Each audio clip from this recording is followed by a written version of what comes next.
आज से करीब 41 साल पहले inter state migrant labour act बनाया गया था, जो अंतर्राज्य जो प्रवासी मजदूर हैं उनकी सुविधाओं को ध्यान में रखकर 1979 में कानून बनाया गया था। इसमें प्रावधान किया गया था ये जो प्रवासी मजदूर हैं उनके चिकित्सा की मुफ्त व्यवस्था की जाएगी, उनके रहने के लिए पर्याप्त जगह दिया जाएगा, वो घर अगर आना चाहेंगे तो साल में एक बार उनके आने जाने का खर्च वहन किया जाएगा। उनको अन्य प्रकार की भी अनेक सुविधाओं का प्रावधान किया गया था।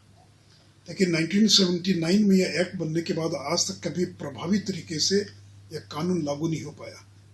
अगर अन्य राज्यों में रहने वाले उद्योगपतियों ने और अन्य लोगों ने अगर इस कानून को ठीक से पालन किया होता तो बिहार और देश के अन्य राज्यों के करोड़ों मजदूर जिस तरह से उनकी दुर्गति हुई है पिछले 2-3 महीनों के अंदर, वो शायद स्थिति नहीं आई होती।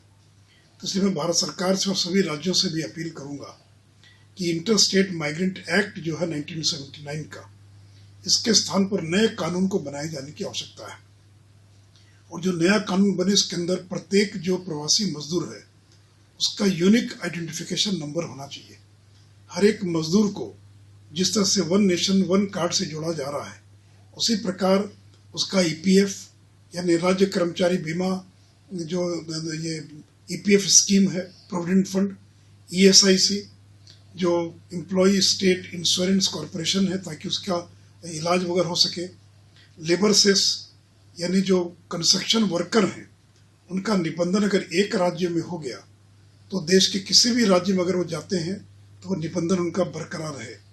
और इसके अलावा जितने प्रकार की सामाजिक सुरक्षा की योजनाएं हैं इन सभी योजनाओं का लाभ जो है और उनको मिल सके। और उसी प्रकार राष्ट्रीय स्तर पर और राज्य स्तर पर इनका एक डेटाबेस जो है और ये बनना चाहिए। और इसलिए और अगर ये नहीं बनेगा, अगर इस तरह का कानून अगर नहीं बनता है तो जो प्रवासी मजदूर हैं उनके लिए बड़ा कठिन हो जाएगा। इसलिए मैं देश के सभी राज्यों से अपील करता हूँ, देश की केंद्र सरकार से भी अपील करता हूँ कि ये 41 साल पहले बना जो अंतर्राज्यीय प्रवासी मजदूर कानून है उसको रद्द कर उसके स्थान पर बदली हुई स्थिति में, बदले हुए संदर्भ में और एक नया कानून बनना चाहिए जिसके अंदर वो सारी चीज़ें हों जिससे प्रवासी मजदूर के हित जो हैं वो सुरक्षित रह सके। पुराने कानून में एक और प्रावधान था कि जाड़े के दिनों में उसको गर्म कपड़ा मालिक को उपलब्ध कराना है।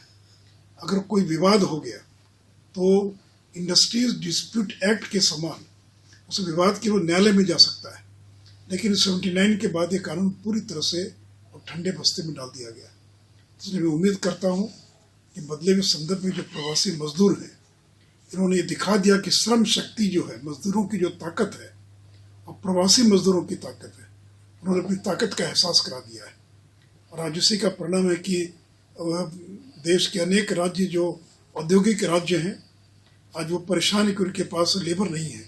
अगर उन राज्यों के उद्योगपतियों ने अगर लेबर की ठीक से चिंता की होती तो आज स्थिति कुछ और हुई होती।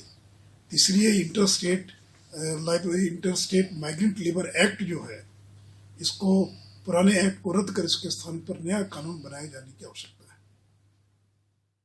बिहार के आधुनिक अस्पतालों में से एक NSMCH multi speciality 350 bedded hospital, अनुभवी डॉक्टर एवं ट्रेन्ड पैरामेडिकल स्टाफ, विश्व स्तरीय सुविधाओं के साथ अत्याधुनिक ऑपरेशन थिएटर, ICU, NICU, निशुल्क OPD परामर्श, 24 घंटे इमरजेंसी सर्विसेज और जटिल गर्भावस्था का इलाज। Netaji Subhash medical college and hospital, Amhara, Bihta, Patna.